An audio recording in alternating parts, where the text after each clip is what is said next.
Welcome to the 7 Cents Podcast, where we go beyond dollars and cents to unlock the mindset beyond the money. What's up, everybody? It's your boy Mike Macklin, aka Money Mike, the financial Thanos, because I'm snapping my fingers and I'm turning your financial problems to dust. And I'm Coach RL, your money mindset coach. Mind right, money right, legacy locked in. Guys, this is not your average financial podcast. We're breaking down money myths, mindset traps, and economic game plans. We keep it real, raw, and relevant, from micro money moves to macro financial shifts. This is a 7 Cents podcast where your mind meets your money. Hey, welcome to the 7 Cents. I am back with some more bullshit for your brain. Definitely. I'm here with my co-host, Money Mike.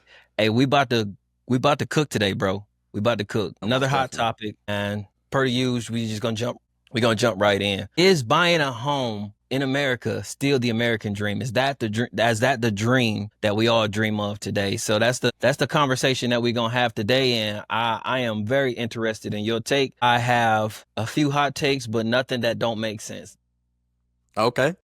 So let's start with the historical context. We initially were taught, hey, you go to school. I think I said this probably like 8 episodes at this point.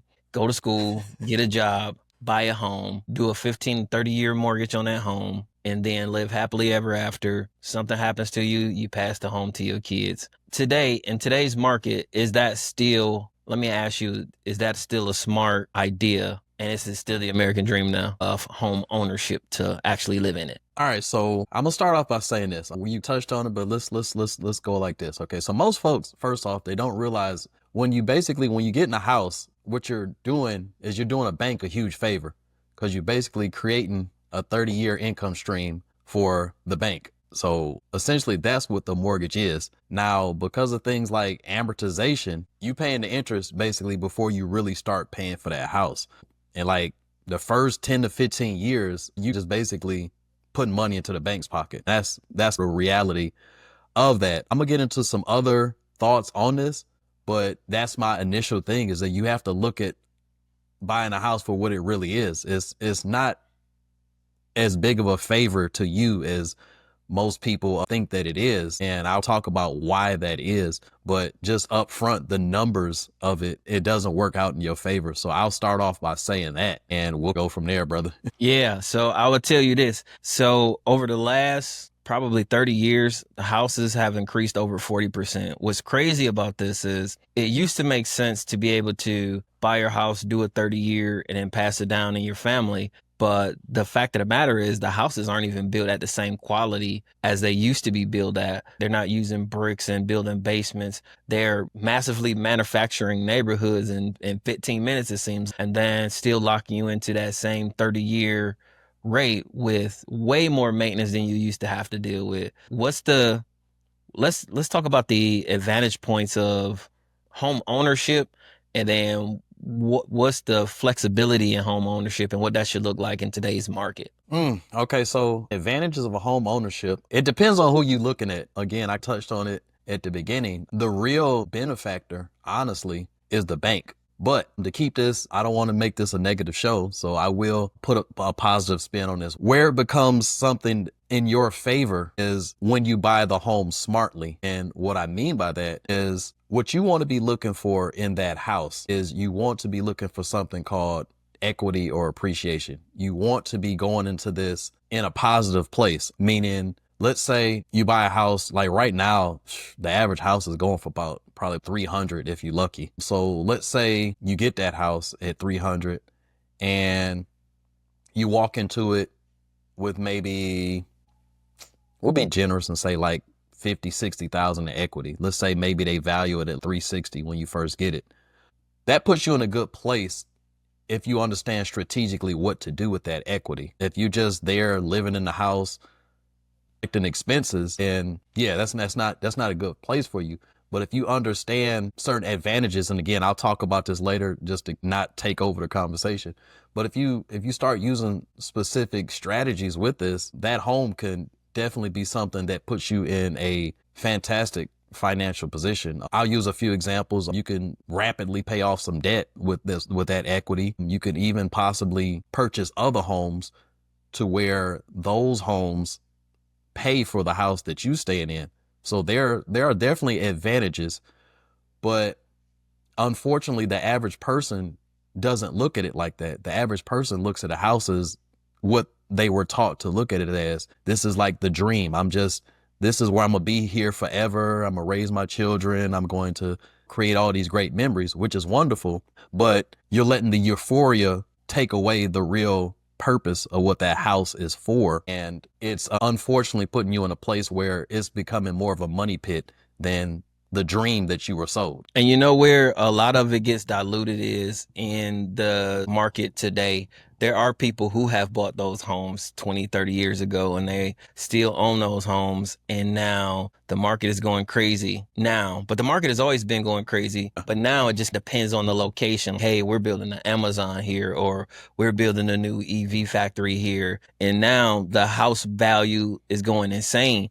And so to some other people, it still looks the game plan. From what you know from the historical context of how these properties are gaining value and what that looks like for the future, what would be a strategy that you would give someone who's looking at this from a different cognitive bias, or what we call recency bias, and they see what's happening now and allow them to understand that that strategy may not be the same from 30 years from now, or will it?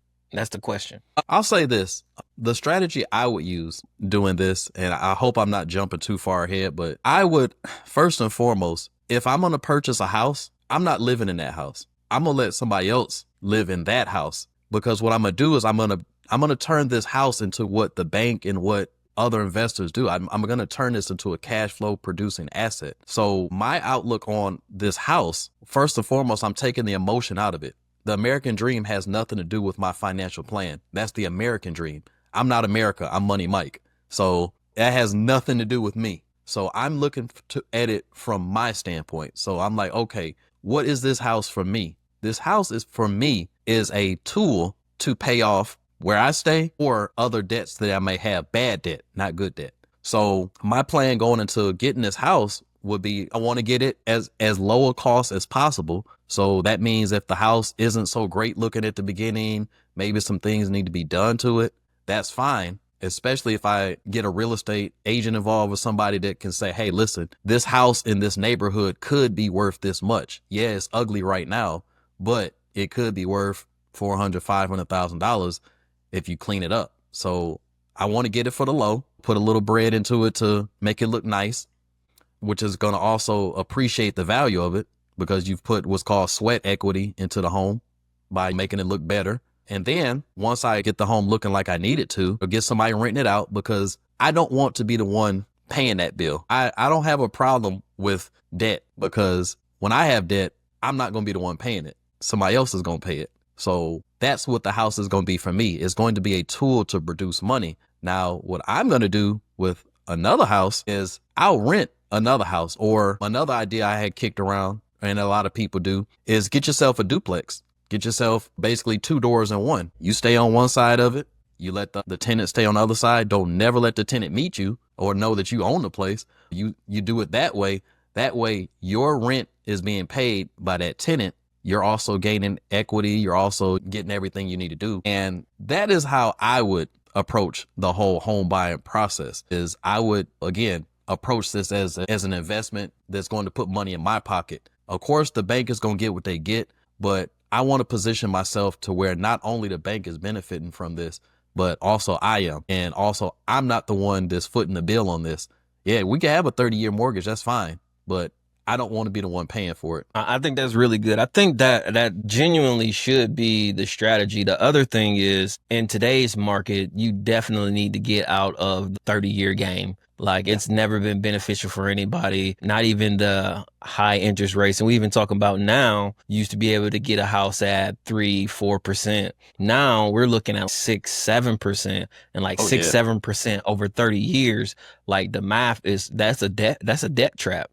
That's a debt trap for real. And a lot of people are riding that trap just to get in the house because they still have this preconceived notion that the American dream is I buy a house and I continue to pay and I live in this monotonous life. And again, that may be for some people, but I would definitely say if you take a step back and you understand the value of your own money and what the market is and where we are going, you might want to reconsider your strategy because you're footing the bill for other people's stuff. You're definitely just going to be footing the bill for others, especially the bank. The bank is eating off the fat of the land. The state with property taxes are eating off the fat of the land. The mortgage company, excuse me, not the mortgage company because it's the bank, but the insurance company, they're going to get theirs because Oh yeah. that California thing threw me for that's a whole nother conversation for another day. But the insurance company going to get theirs and even strategize their way out of getting out of some shit. But again, that one throws me for a loop.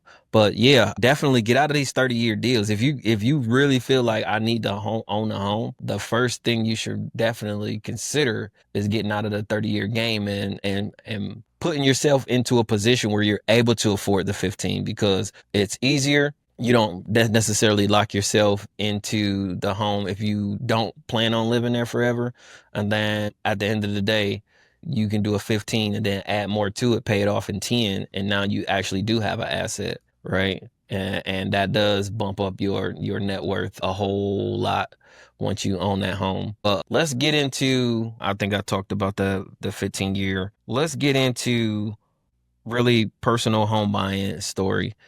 I would say for me, initially, we did get into a 30. And I think that was probably at the time when we bought it was the most strategic thing for us to do. Hear me out. But after living in it for 2 years, renting it out for 2 years, and looking at the 30 and what we can now make, looking at the neighborhood, because that's what we did. We looked at the neighborhood and was like, all right, so this would be the specific average rent. Now, mind you, that average rent is double what we would pay as just simply the mortgage. And so as it being an asset, it's a rental property now. As it being an asset, now I'm looking at a strategy. What's the quickest way to pay this house off? And the quickest way to pay this house off is charge, and not necessarily the maximum amount because we're not charging the maximum amount a month, but on the high end, pay the mortgage and then take the extra money and then pay the principal. And then we'll probably end up getting around 17 to 18 years of getting it paid off as opposed to paying a minimum. It was a strategy that me and my wife really came up with after looking at what we still owed after those 3 years. Like bought the home for 200. You look back 2 years, you like, why does it still say 298? Like the money ain't moving. And it's basically from the principle that what you're saying is like all of that money is going towards interest, bro. You're not paying nothing down. If you're not Right. paying directly towards the principal, you're not paying nothing down. And so you sit here and paying. You look back because you get your, what is it, a 1098? I think you get 1098T if I'm not mistaken. And you look at your 1098T and it shows you all of the amount that you pay for your home all year. And you look and you like, I paid 11,000. And then you go back and you look at what your home is actually worth and you're like, wait, this math don't make no sense. What are we doing here? And so looking at those strategies allowed us to dive a little bit deeper into a better strategy. And again, the first strategy was get the hell out that house. And then let's get into making it an asset and how can it pay itself off and what's the quickest way we can get it paid off so it can become an asset. But I think another piece to that is the quality of your home. We bought one house that was mainly brick on the outside and had some good foundation. And then the other house I'm talking about it was reasonably old, had some good bones. But I think that one is probably going to be the bigger headache because as you get into another 10 years, we probably sell it before the end, but even in 10 years, how much more maintenance that we have to put into the house is going to be like our biggest challenge. But let me ask you, Mike, have you had any personal stories that align to the American dream at home buying, or does your strategies always been a little bit different from the inception of your plan? No, at the beginning, I drank the Kool-Aid just like everybody else. I got into, and it's funny because I even argued the point. I looked at a lot of stuff. I'm a huge YouTube consumer, first and foremost, and I'm always looking at content. I'm always listening at new ideas and things like that. And I was visiting the age old argument of the whole renting versus purchasing a house. And I had in my mind that basically it made more sense to buy a house at that time. I had nowhere near the insights or the mindset that I have now. I was towards the end of my Army career. I had recently got married. I was basically doing what America wanted me to do: find a wife, find a house, all that good stuff. And I was basically convincing myself that this is what you're supposed to do. This is the smarter move, because I was stuck in the whole mindset of, if I rent, I'm basically just paying somebody's mortgage. And I was satisfied with the decision at the beginning, because something I didn't consider, and that what really changed my mind about the whole buying versus renting concept, is just some of the options that get taken away when you buy versus renting. A lot of people may or may not notice about me. They probably don't, but I'm very nomadic. Very. I like to move around, just because I don't know what it is about me. It's like I cannot sit still. Part of it is the Army's fault, because they moved me around like Jesus, probably 6-7 times in the 20 years I was there. And it may be more. I'm just off the top of my head what I remember. But I was always nomadic. And the problem with having that house, a lot of times that becomes, it's almost like when you have a dog, you know what I'm saying? And you're trying to go on a trip. Now you got to find somebody to watch this dog or board it or whatever. And I had a similar experience with the house. Is okay, I'm getting ready to go somewhere else. So now what do I do with this house? And at the time, again, I didn't have the strategic mindset to say, you know what, hey, I could rent this house out to somebody, let them pay this mortgage for a little while, and go rent something else. I was just so stuck on the have to have a house, I have to own this, all that stuff, that I feel like I was missing the forest for the trees, if that makes sense. And that was my initial experience with home buying. Is I thought it was a good decision because of, again, what I was sold. And once I really start reading up on it and understanding what the wealthy and what smarter options are out there, I really found myself like in that whole hindsight is 2020 thing. Like I was kicking myself in the ass, like, man, you really should have put more thought into this. But as they say, you know better, you do better. So now that's why I'm here. That's why we're here, just talking to people about the alternatives and what they could be doing, and the reality of the home ownership situation, especially in America. Do you have so let me ask you this. What are your feelings? I don't say feelings. Let me take it back from feelings. What is your thoughts on renting versus buying? What do you think people should do? And then is that strategy different for different people? Yes, it's definitely different from different people, but I will honestly say this. The best thing to do is, honestly, in my opinion, again, this is my opinion. Y'all down in the comments, whatever y'all have to say about this, by all means, hey, look, let's talk about it. But my opinion is better to rent. And I'm going to talk from my situation, from what I do. First and foremost, the numbers in renting versus buying make more sense to me, because yes, you're paying someone's mortgage, and I'm sure they're factoring in certain digits into that rent payment. However, you have one bill when you're renting. You just have the rent, versus when you get a mortgage, it's not just the mortgage. Rob touched on this earlier.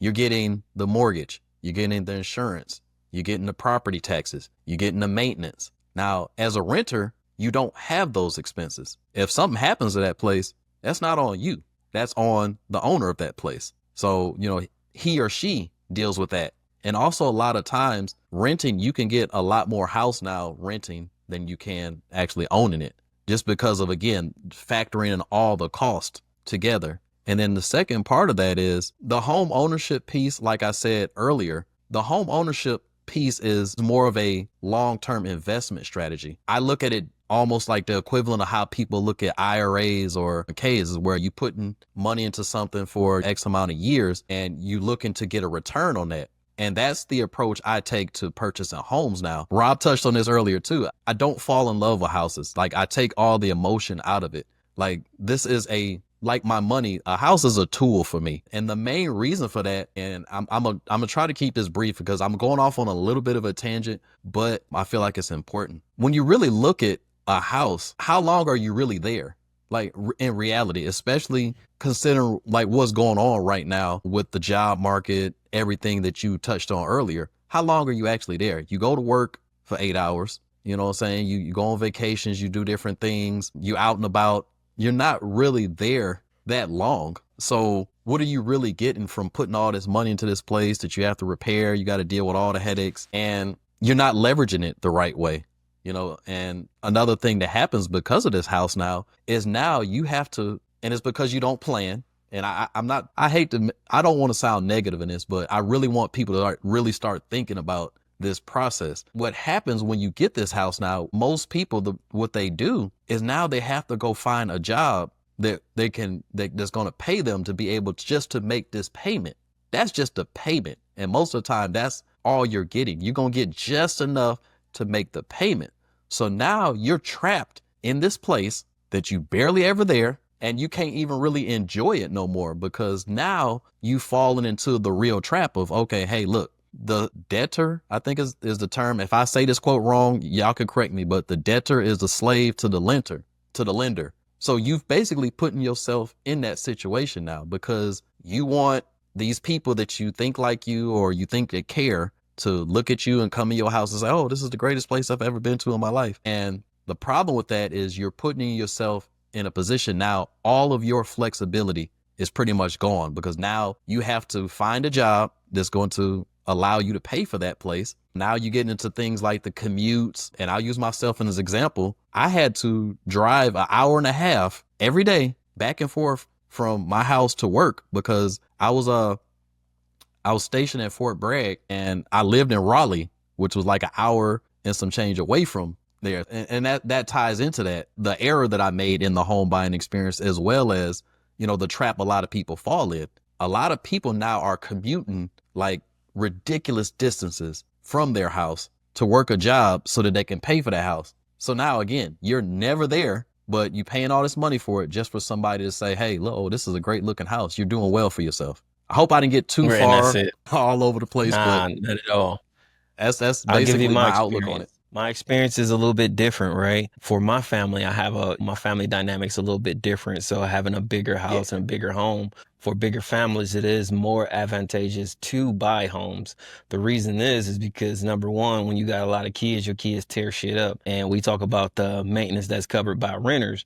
That same maintenance ain't covered the damage that the kids do, the holes in the walls and the toys in the toilet and shit like that. So it's better for us to Hmm. own a home because when we tear up our shit, we tear up our shit. We not tearing up Right. somebody else's shit. And it's fine if that is covered in insurance, but there ain't too many insurances out here that's gonna say, go ahead, tear down their house and we'll cover and we'll fit the bill for that. The other piece of buying homes for us larger families makes a little bit more sense is for that same strategy is that we can go in and we not necessarily locked into the home because we live in here 2-3 years, then we up and move. Now we got a little bit more work to do with getting a property manager, getting it rent out or getting it actually sold. But at the end of the day, now we can stack an asset without us having to pay for it. Now, do we do that on a more strategic level? Absolutely, because what we're not about to do is buy these 10-man houses that's going to break themselves in 3 or 4 years and then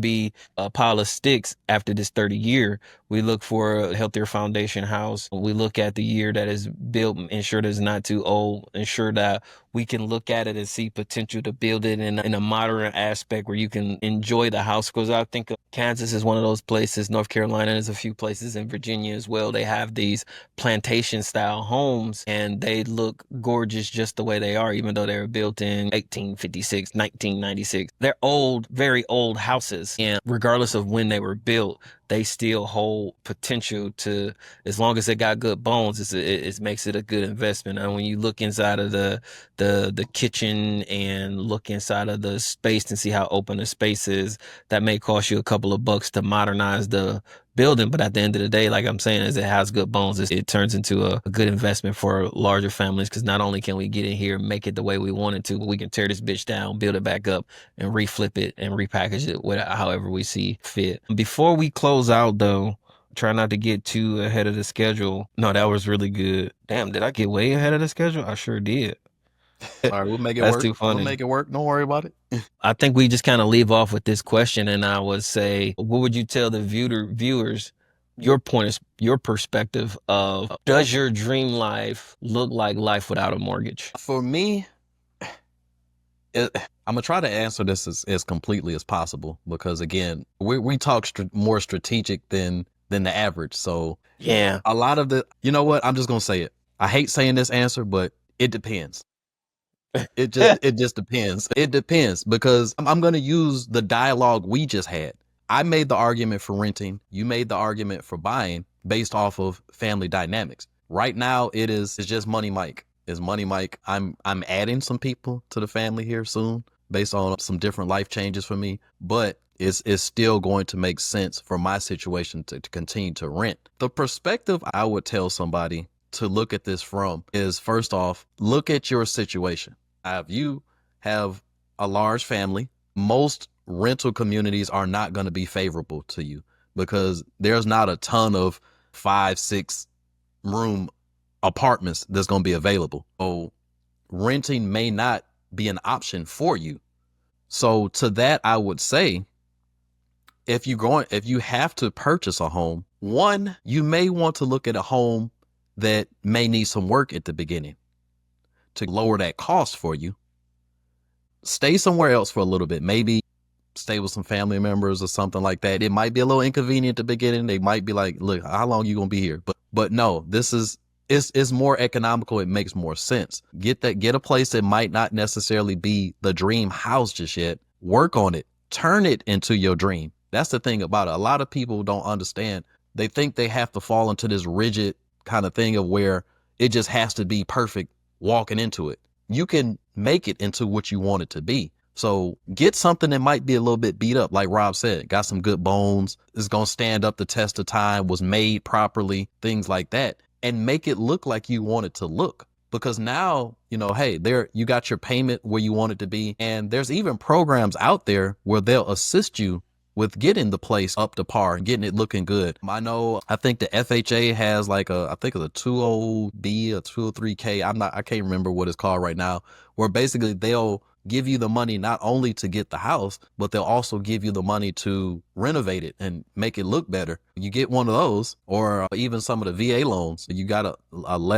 lower interest, things like that. But anyway, I'm stick with the FHA because VA is a lot more stringent. I don't think you can necessarily walk into the house like that's not great because they yeah, this got to be on point. So let's go with the FHA option and get you one of those loans. But the point is, start smaller, go into it more strategically, and understand. Okay, you can turn a $100,000 house into a $400,000 house if you properly structure it. So that is the way I would go into it, is understand your situation. If you can rent, I would, but if it's a situation where it just makes more sense to get a bigger place and you need to own this place, go ahead and get it, get something a little bit less great, clean it up. And then what I would do is now I would put somebody in there, let them rent it. And it's almost like a rinse and repeat kind of process. Now, you're going to have a family member that supports that. That's something else. That's a conversation you have with your significant other. Hey, listen, this is the plan. This is the vision. This is why we're going to do this. It might be a little inconvenient at the beginning, but overall, we're going to be in a position now where hey, look, we're not paying for where we stay at, and we got all these other places. And now we're building a better system for ourselves. Again, we're not buying for America. We're buying for ourselves. And so that is the way I would approach either of those situations. No, that's good. I would just say, does my dream life have a mortgage? That's terrible. I didn't even answer that question. No, no, no, no, no. I just double back. And you just said it depends. It depends right now. You answered that. You said right now, no. For you, in your current situation, you will find that renting is most advantageous. Now, for me, do I see having a mortgage in my dream life? Yes. Am I the one with the mortgage? Absolutely not. Will Nice. I continue to create entities that will then get mortgages, and then those mortgages would be leveraged by somebody else paying rent or something? Absolutely.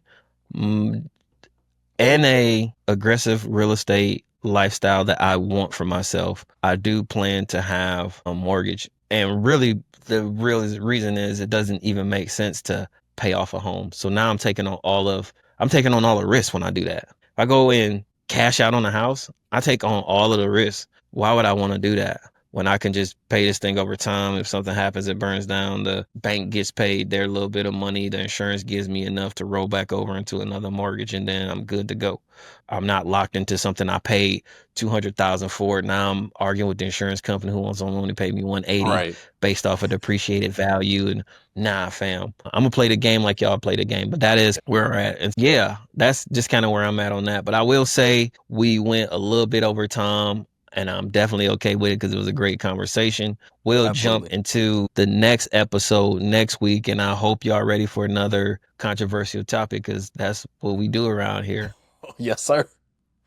I love it. So before we get out of here, Mike, is there anything that you're working on in the grand order that you want to tell us about? Yes, I've actually recently added some small mini courses. Some of my clients, we all know right now my flagship product is the 60-day financial reset, where essentially we are looking to first and foremost work on the mindset you have around your current finances, get yourself out of debt, and learn how to start making that money work for you. This is a nice 60-day program where I take you through 8 weeks of a curriculum where you're going to understand first and foremost how to work with the money that you currently have, allocate it in a smart way, and start making that money work for you.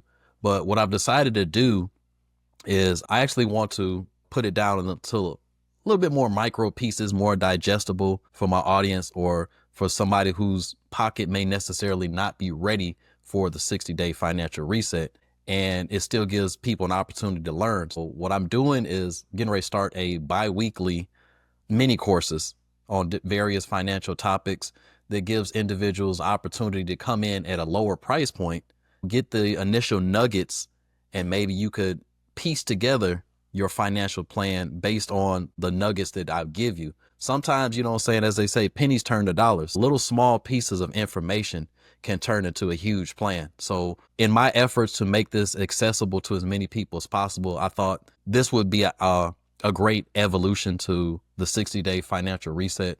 So I'm really excited about getting that started. If you guys want more information about that, by all means, I'll put details down in the description and we can get you guys on the right side of this money, man. No, appreciate you for sharing that, man. Once again, definitely appreciate it. We'll see you on the next episode, and you might want to double back on there. You're going to miss something. That's just how I feel. I done listened to a couple of episodes 3 times, and I was like, damn, I can't believe he said that. Or I can't believe I said that.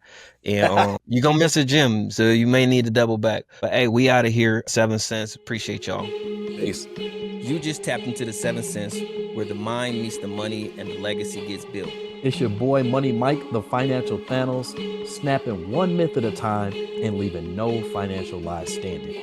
And I'm Coach RL, mind right, money right, legacy locked in. If today's episode gave you game, make sure you rate, review, and share it with someone. Hey, follow us on all platforms and keep the conversation going, guys. DM us your questions, your myths, and your money wins.